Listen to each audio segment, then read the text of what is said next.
Would you just mind sharing with us how it happened, how the Holy Spirit broke into the Bonnke family? Yes, yes. My father was a pastor, and when I was a teenager, one day I had a look at our family tree and discovered that the Bonnke clan consisted mostly of unbelievers, people who didn't believe in Jesus Christ. And I was so amazed. I said to my father, I said, how did God break into our family?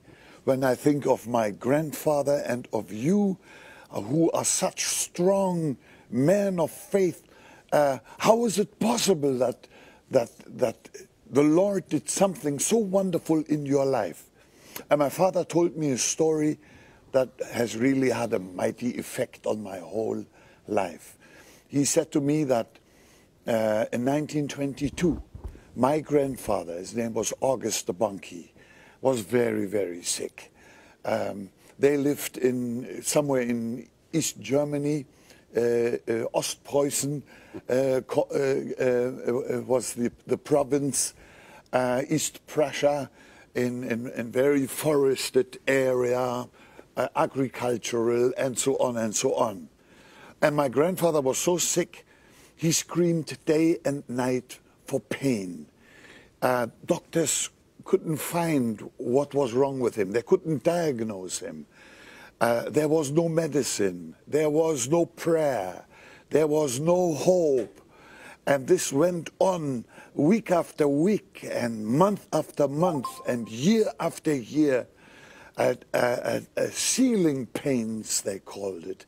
I mean, pains that were almost unbearable. And then one day a miracle happened. An American missionary from Springfield, Missouri, lost his way in the forest and came to our village. And as those early missionaries and evangelists worked in those days, their first question was, when they came to a new village or town, is there anybody sick in this area? And the people said, oh yes, somebody is very sick here. As a matter of fact, you can hear him scream. And this American missionary, his name was Luis Graf. He heard my grandfather scream. And somehow the compassion and mercy of God filled his heart, and he knew why he had lost his way. The Holy Spirit had brought him right here, and some wonderful deliverance would take place. So to cut a long story short, they took him to my grandfather's house.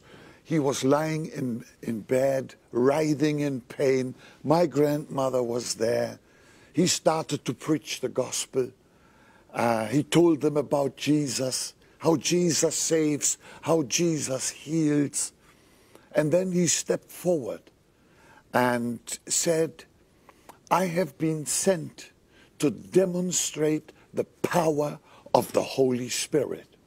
He grabbed the hand of my grandfather, and a jolt of power went through the body of my sick grandfather. He jumped out of bed, completely healed. He looked at himself, those swollen wrists and ankles and joints were smooth and pain-free, and he hardly could believe it. He was jumping, he was screaming, he was weeping, he was dancing together with Grandma and praising God for this wonderful miracle that he had done. My grandfather and my grandmother received Jesus that day. But Luis Graf said, I'm not done yet. He said, you still need to receive the baptism into the Holy Spirit. My grandparents had never heard of any thing like that. But they were now ready to receive anything that was mentioned. And Luis Graf laid his hands on them, and the power of God fell on both. And they broke out in new tongues, praising Jesus. And they were filled with the fire and the power of the Holy Spirit. That's how God broke into the Bonnke family.